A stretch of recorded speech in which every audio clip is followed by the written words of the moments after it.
All right, everybody, welcome to Paint Talks podcast. I'm your host, Dionne Woods. Today's guest is Laura Louise, who is also a curator for the Turquoise Iris Journal and a dear friend. What's up, girl? How are you today? Hello, hello. How are you? I'm good. Good to be here. Is it smoking hot over there in Austin, Texas? It is. It is definitely summer. The humidity has stayed, which normally doesn't last all summer, but I think the future summers in Austin are going to be hotter and hotter. So I had a friend, not to digress, but I had a friend recently who lives there in Austin say she has a home now where she's getting out of there every summer and going up to northern New York, a little cabin in the woods, but to get out of that heat. So you're having an additional heat wave because of the humidity because of the hurricane, I suppose, right? Kind of lingering. Yep, for sure. Okay. Well, I'm glad you're here now. Everybody, welcome Laura Louise with Restyled Lemons. Tell everybody, we already talked about Austin, but tell everybody kind of what you do, Laura. All the many things. All the many things. Well, I have been a furniture artist. I custom paint furniture for people. I've been doing that for well over 10 years now. I actually picked up 2 nightstands this morning. Fun. Awesome. Yeah. And so I do that. I will deliver, pick up, or people drop it off to me. And then we do consultations about what kind of design and color we want to do to match their home. And I also do in-person workshops, from learning how to paint on canvas, doing mixed media, painting on furniture. The last one I did, we painted on wine bottles and wine glasses. So check that. You can never have too many of those. Yeah. You also do clothing, because I've got your denim wear on revelandravel.com. Yes. And that's really exciting. I'm glad that was in your heart and you've made it come to fruition. So I'm having fun taking thrifted clothing and adding more designs to those. And I have a really good one in mind I want to do. I need some time. a fun design, another design that I want to do. Yeah. So I've been doing mainly jeans and shorts and things like that, embellishing them with other recycled pieces. So it's been a lot of fun. Same is true in your house. Nothing is safe from being painted or remade, right? Like nothing around you is safe, not even the clothes.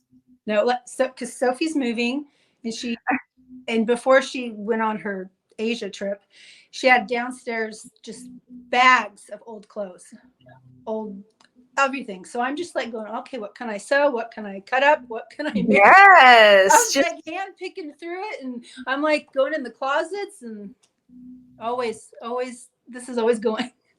Just shopping right there out of your daughter's giveaway bags. She's taking them to Goodwill. I'm like, hello. Yeah. Trip. Well, Laura is a curator for the Turquoise Iris Journal, and that means in every volume that comes out, Laura is who you are seeing. There's 2, 3, 4, 5, 6 pages in each volume where she is collectively putting together a project just for you, specific to our focus word, which our summer volume was Engage. And by the time you are listening to this, Engage will be out. And go to turquoiseirisjournal.com and consider buying a subscription for yourself and a friend. I mean, but get one, buy one, whatever. Digital, annual, and gift subscriptions are available. You can do quarterly or you can do an annual. Laura, let's just go straight into that conversation. Okay. Before the Turquoise Iris Journal, have you been in a print publication before? One time. Yeah, tell me about that. Many moons. It was when I was born and raised in Southern California, and we lived in Temecula at the time. And I had a neighbor who was starting a magazine. And at that time, I was really into cooking and recipes. And so she had me do the recipe section of her magazine. So I can't remember how long I did it for, because we only lived there for about 1.5 years. But yeah, so I don't remember if my face was in there, but I know my recipes were. That's a whole other ball game, is getting your face in front of the magazine, right? Not just your artwork, which is like over your shoulders is your artwork that you have around you, but also the exposure you feel like this, like face to face, and the kind of like, okay, here it is, and don't be ugly. That's kind of the part where you have to realize like who you're serving and why you're serving in order to open up that type of vulnerability, right, Laura? Oh, for sure.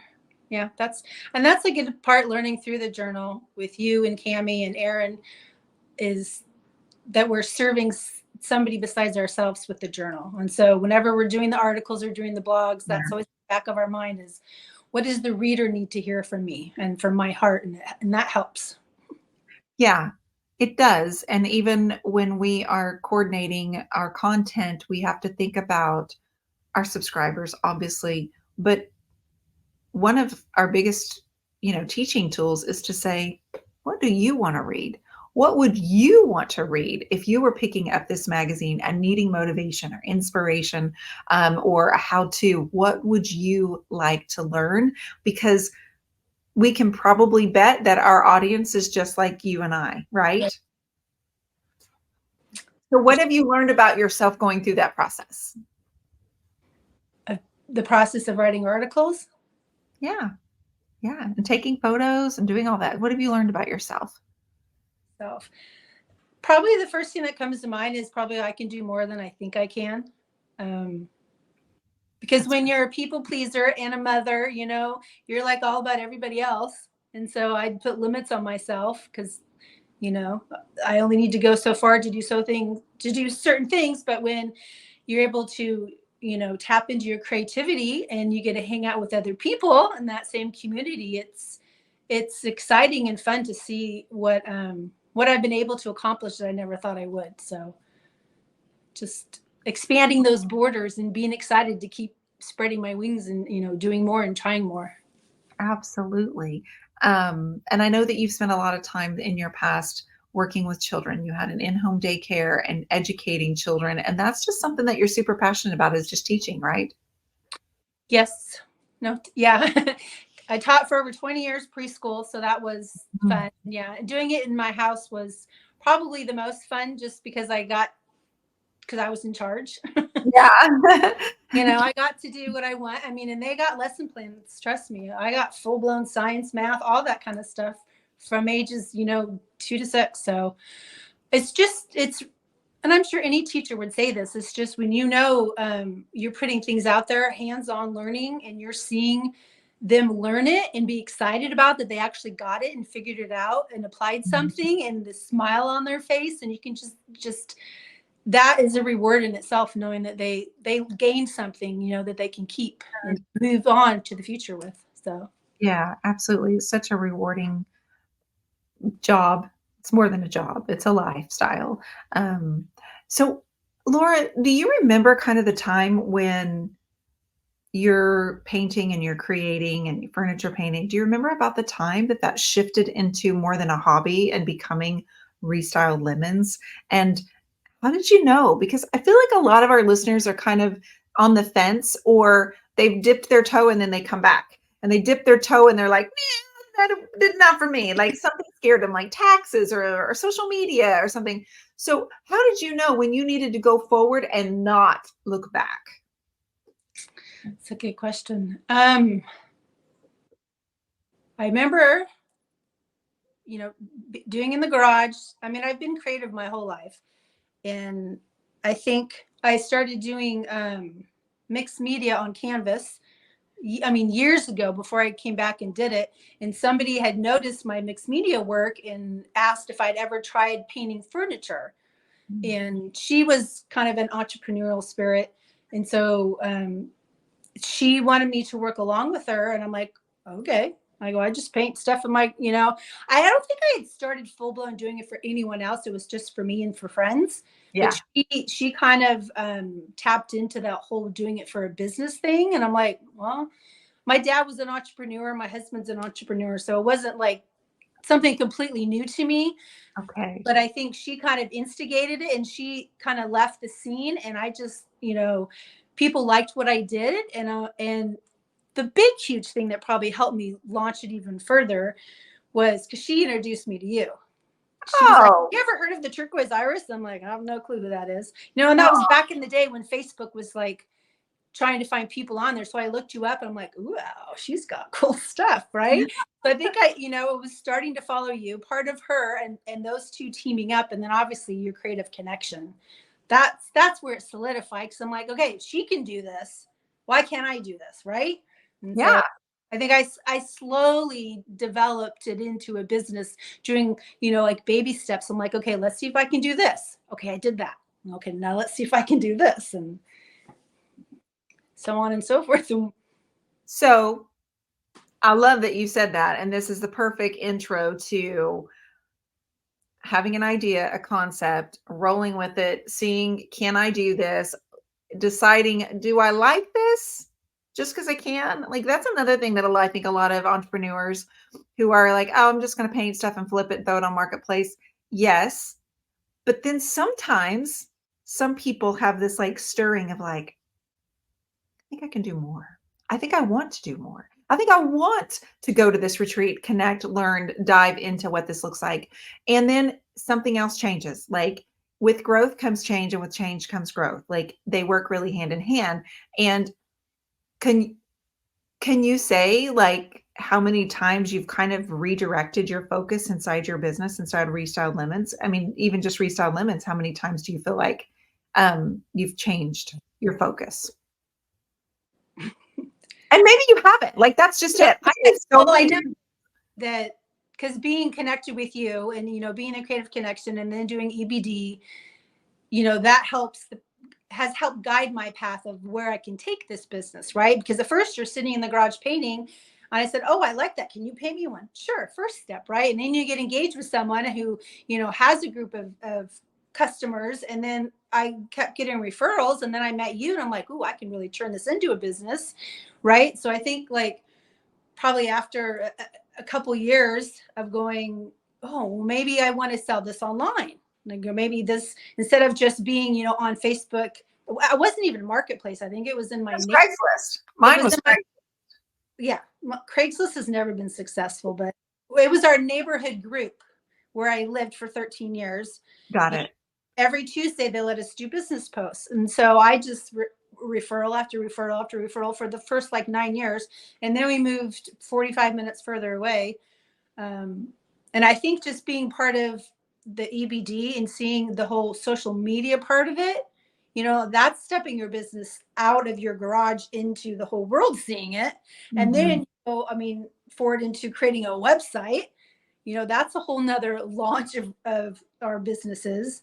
And then it's like, well, the magazine. I mean, like, well, I think the maybe your question is creeping up to when I decided to do children's stuff, which I dabbled in it, but I never really pushed it as far as it probably could have been, just because other circumstances came up. But deciding what kind of niche. I think for us as furniture artists, and depending who you follow and who you listen to, people tell you need to niche down. You need to only do like children's furniture, or you need to only do like modern stuff, which I don't agree wholeheartedly. But I think that's one area where I tried to, switch it up in the furniture part of Restyles Lemons, is adding, the children component. Well, and then I started canvases. Yeah. I was like, I went to your Courage on Canvas, and I'm like, I had tried to paint canvas once years ago when I was little, not little, but elementary school. And I'm like, whatever, this is not me. I'd watch all of you beautiful canvas artists, and I'm like, oh, that'd be nice to be able to do that. But I went and watched you and Kelly, and well, we all know it was wonderful. It was like, I know I can paint, but I don't know if I'm like a canvas painter, a canvas artist. Like I can put stuff on there. Maybe if I did Oh, it well, you're a consistently. canvas. Yeah, and you're a canvas painter if you decide that that's your choice Right. for your artwork. And so, working on the dresses and things I'm doing, it doesn't really matter what the canvas is. It can be a hat or a journal or a dress or a piece of furniture. The idea is you first have to have the courage. And you've got to dig deep sometimes to have that cure courage. And then you've got to walk into curiosity of like, hmm, Do I do what it? what would this be like? And then there's compassion that you have to have for yourself, because if you're going to be curious and dive into that a little bit and kind of like tip your toes, you've got to be compassionate, because you're not going to love everything you do. You're just not going to love everything you do. But then the reality is you don't go, well, I'm terrible at it. Said that when you were painting on canvas as a kid, you were like, okay, yeah, this is not me. Same girl. I'm like, okay, this is harder than it looks. My whole dream is ruined because I'm not as natural like I thought I was going to be. I was just going to pick up this brush and just start going. But little did I know, it is a lot harder than it looks, but it is all the more reason why it is the most gratifying thing for a creative to do, to have this idea, to experiment with whatever the medium is, and to make something you actually like. Not you or you or you, but I like. Like I like something I make. Isn't that just the most rewarding feeling? Oh, for sure. To have it in your mind and actually see it out Yeah. whatever medium, it's no, it's very exciting because it's like it just gives you that another nudge to go further and try, something else that you've always dreamed of but never thought you could do. So yeah, it's exciting. It's exciting. It's rewarding. It's therapy. It's all of these different things. And of course, I know everything that you do when you do your live videos and you want to, your contributions and everything that you're doing is to encourage other women, especially women, just because that seems to be our demographic. So I say it like that. But there's also been hardships in the mindset area of what has been your biggest mindset obstacle of kind of mine has always been self-confidence. I can tell you this since I was a little bitty girl. Self-confidence has always been an obstacle, and that's different than self-worth.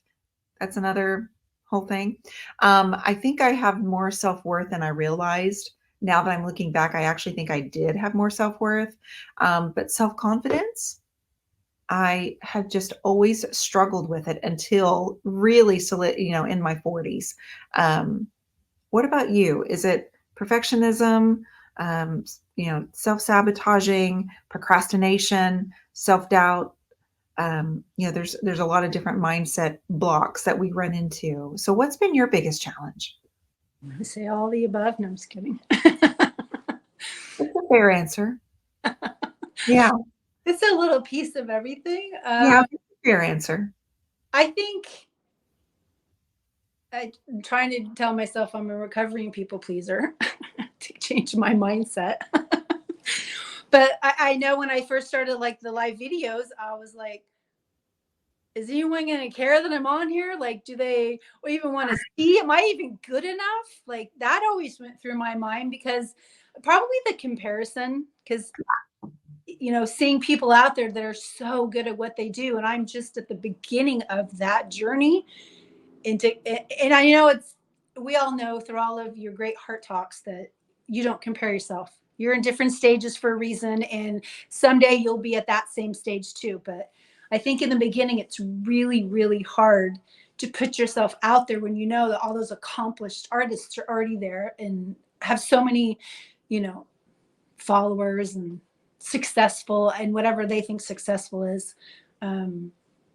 Maybe the comparison and just I remember doing like my first couple lives and you're like looking at the number to see how many people watch you and you're like, do I keep talking? I'm like, just your mind is going, do I look like an idiot? Like, I know you said you don't watch them back, but I Oh, wanted to watch mine back just to see how stupid I looked, or could I actually pull this off?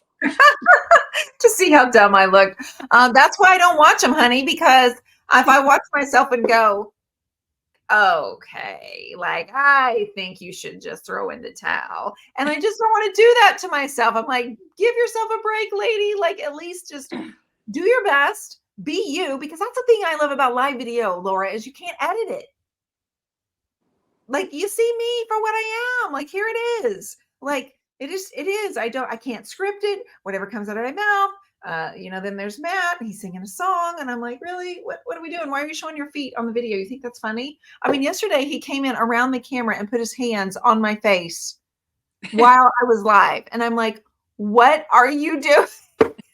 But I think you guys have gotten to a point where they're like, they love Matt. So they're like, who cares?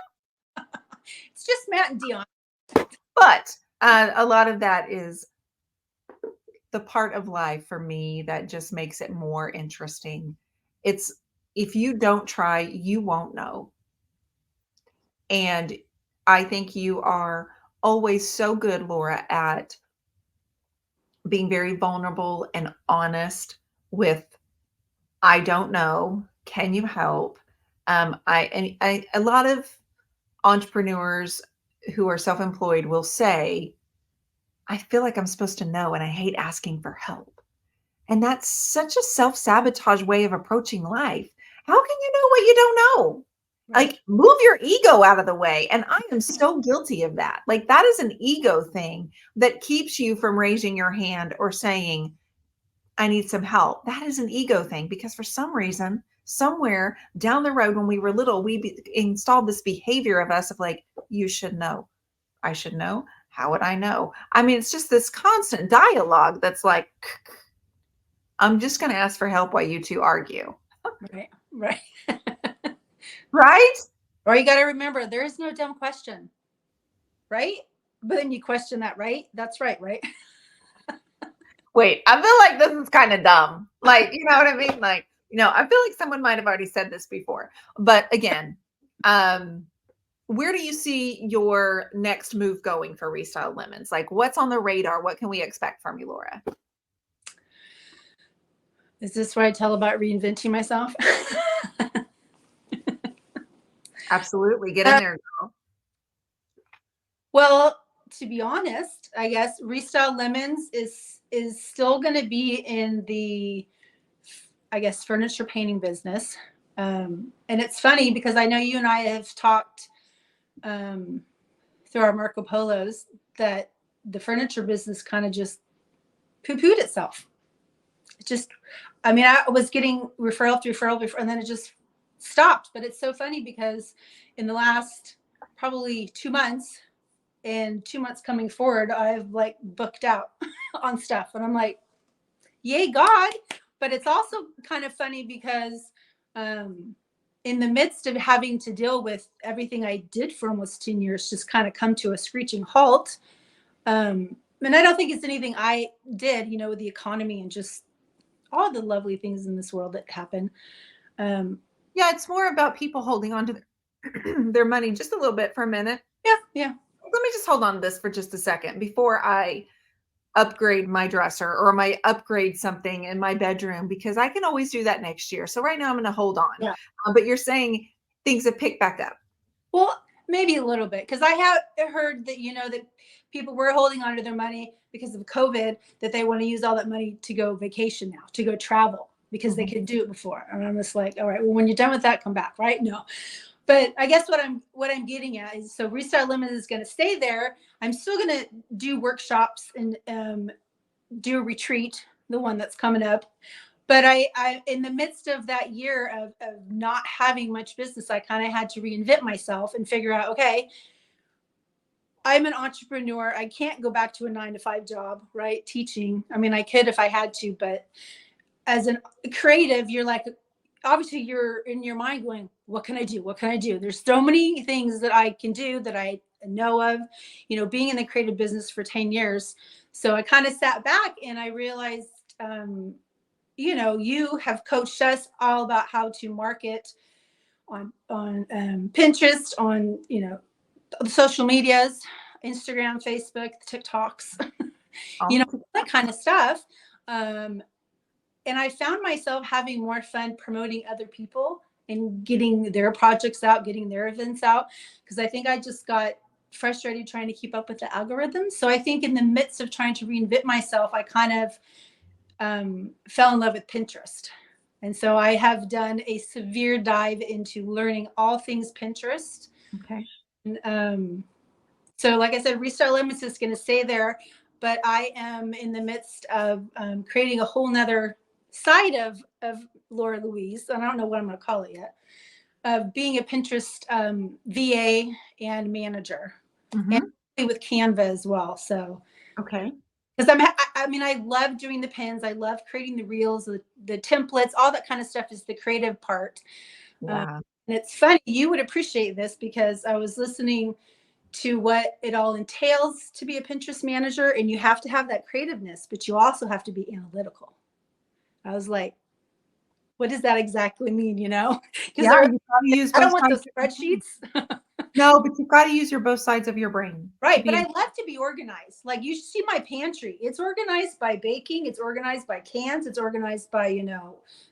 Okay, she's just bragging now, guys. No, She's just but I'm like, it made me more comfortable because like, okay, I can do that. I just have to organize it, you know, in these little boxes and label all these boxes and, you know, keep up with the schedule. So anyways, I haven't done lives in a little bit because I've just been so focused on this one thing. Because, you know, creatives and stuff, I'm like, squirrel, I want okay.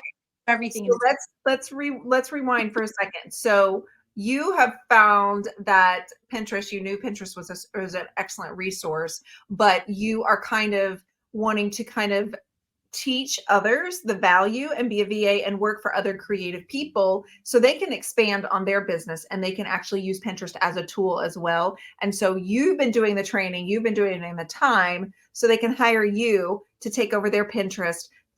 Because yes, we have been coach. I've been on Pinterest since 2012, I think. And it replaced, I hate to say this, in the beginning, it replaced magazines because money was like this much. I had this much to spend. And so when you give up something, you give up magazines sometimes. And so I collect them. And I've definitely moved back into collecting my magazines. And they're all over my shelves and all over my house everywhere. And there's 3 stacked up right here, not just my own. But Pinterest ended up filling that need of like, I love that. I love that. Oh, Or I love that. I'm designing this and I'm designing this. And in that, there is furniture and artwork and mixed media and journaling and all of the different elements that we see that we love, who you already know. You've already immersed yourself as Restyle Lemons with creatives all over the world. And so your hope by you just doing this hard dive into studying is that they add you as a team player for their business and help grow their business, right? correct. Yeah. And there's different I guess levels you can say. As a Pinterest manager, they can hire me to take over all of it. Or there's like, I guess what you want to call a la carte services. Like I can go in and I can just audit your Pinterest account and make sure your banner's right, make sure your description's right, your display name's right, and you're using all those key search words in the right places, you know, and just kind of clean that up. That could be one thing. Or I can go in and do all your scheduling for you. Or you do the big lump package where I do a whole list of things. So, which is good because then I don't want to be stuck only offering this one little thing. So I can be many things to many people, all under the Pinterest umbrella. Awesome. Reinventing yourself, rocking and rolling, pivot and roll. Because there's certain things we can control and there's certain things that we can't. And we have to be able to um, also, it is very hard to discern between, okay, what's this boiling up inside of me, this creative idea? Do I jump and roll with this? Or do I just like push it back away and only let it come out? Yeah, there's so much to being a creative entrepreneur and figuring it out. And the pretty items make it look easy.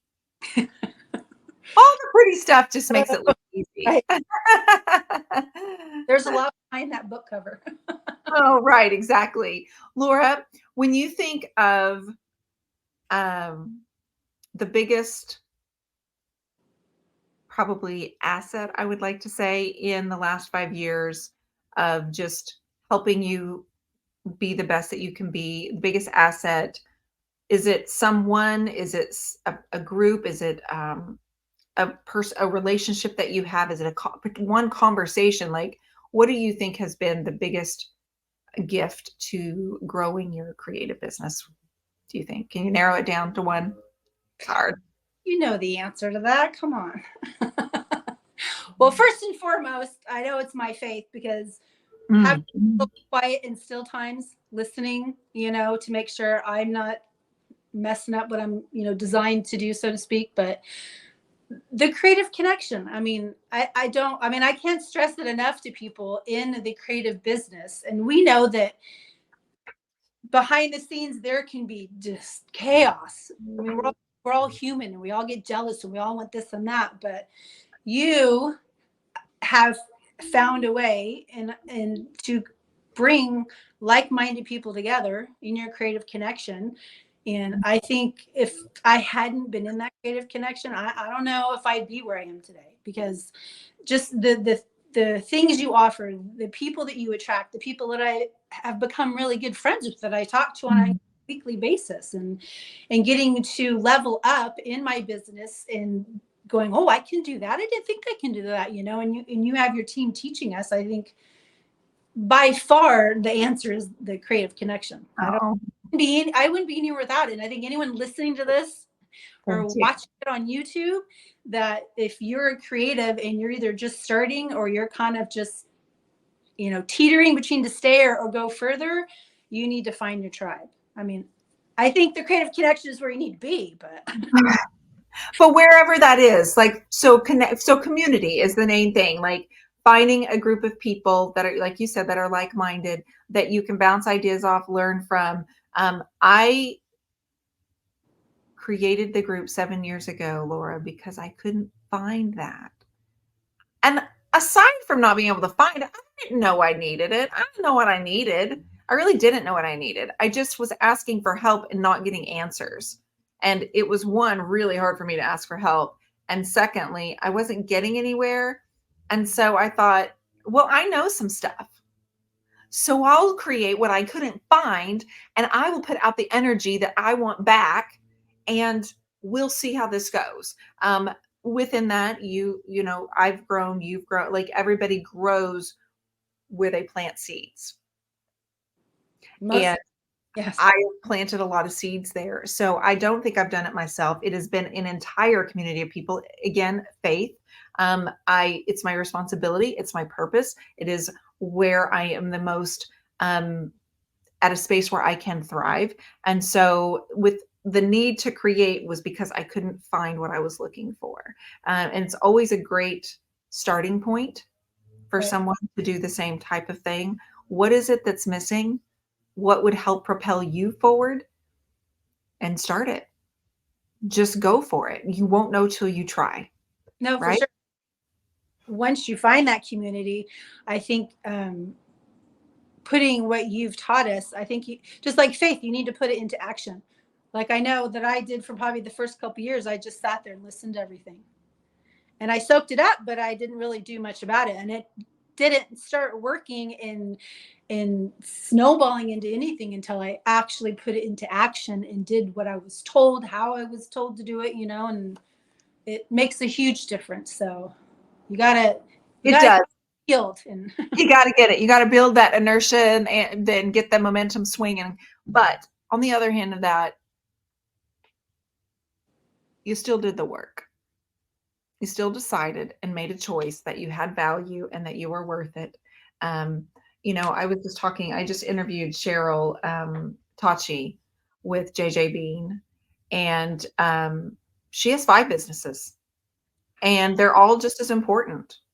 Like one of them, brings in the biggest chunk of of her money, but she's got different things. And of course, people are going to ask her, like they do me, how do you do it all? Well, you have help. You've learned to ask for help. You've learned to delegate, so you can focus on the things that you do the best. right. Um, but you won't know until you try. And the last thing, I feel like that is the most scary thing for all of us, especially creatives, is to have an idea and not do anything about it. Yeah, to have that regret. Like if you have the idea, it's so hard to just ignore it because it just keeps, oh, there it is again, or swoosh it down, stack up books on top of it, and like, oh, here it is again. So you kind of have to roll with it and see what happens. So this is exciting. I know you've been working your tail off because I haven't heard from you much lately, which is good. And Sophie in this, yeah, I've been out of it. Gonna be out of it a little bit longer because she moves soon. So we're gonna drive her out there and help her unpack. it's all going to be good, sister. One leaving the nest for good. Yeah, I'm just grateful she was local for college. So I'm excited for her to move and do her next adventure. I mean, I still am like, I birthed a person who wants a PhD. That's amazing. I just paint and doodle, but look at her. She's pretty spectacular. You're right. Both of your children are pretty spectacular, Laura. So congratulations. Everybody, I just want to thank you for listening. I want you to not forget to scroll to the description. Laura's links are there, the way you can contact Laura, a little bit of information. We are very selective about the people that we choose to put in the magazine, because I want people who not just share their artwork, but who will share their heart in their artwork and in their stories and on the podcast. Life is not easy, but my goodness, it can be so much more enjoyable when we do it together, right? Amen. Yeah, girl. All right, Laura, thank you so much for being on here. This is not your first time to be on this podcast. Nope, number 2. Number 2, and probably will not be the last. Everybody, thank you so much for listening. Reminder to go to the turquoiseirisjournal.com, pick up a copy. It's more like a book. We don't really call it a magazine. The paper is thick. It's like a workbook. It's thick. It's 130 pages. And honestly, we're really honored that any of you that are listening that do subscribe, thank you for the support. We are going to round our 4-year anniversary coming up in October. I know, right? Oh my God, that means I'm 4 years older. You look fabulous, darling. Ah, gosh. All right, everybody. Thank you so much for tuning in to Paint Talks Podcast, and we will see you on the next one. Thank you, Laura. Love you, babe. I love you.